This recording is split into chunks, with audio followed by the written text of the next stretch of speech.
Hey there, Hey. it's Diane. If you've ever wondered why the narcissist seems so uneasy when you start healing, this is for you. The truth is, they never really feared losing you.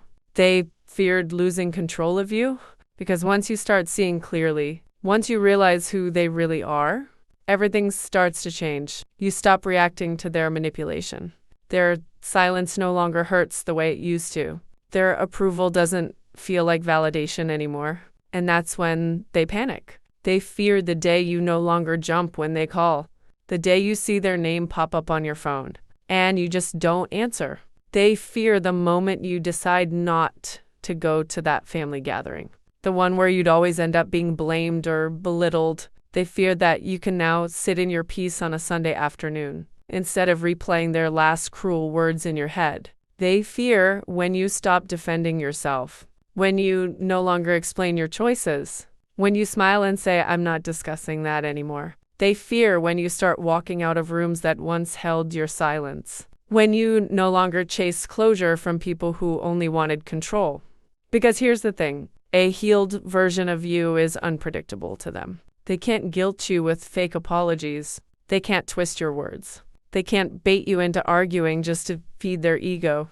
You've learned to protect your peace. You've learned to say no and mean it.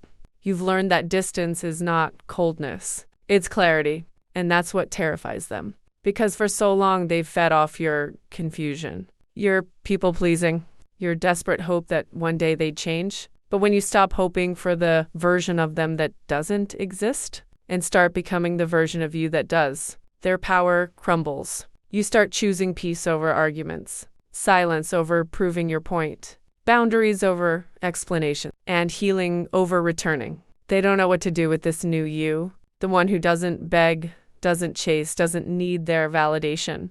They see you glow, and that glow doesn't come from pretending anymore. It comes from peace. And maybe like me, you stayed far too long, because trauma can feel like love when you don't know better. But after 7 years, I learned what narcissism was, and I finally understood that it wasn't my fault. I was being abused. That realization changed everything. And that's when my healing truly began. You didn't just survive what they did. You grew into the version of yourself they tried to destroy. You became the peace they'll never know. And now, when they see you smiling again, when they realize their name doesn't trigger you anymore, when they watch you love yourself the way they never could, that's when they finally feel fear. Because they know you're free. Keep healing. Keep rising. And remember, every time you choose yourself over chaos, you win. If this spoke to your heart, please subscribe. You're not alone.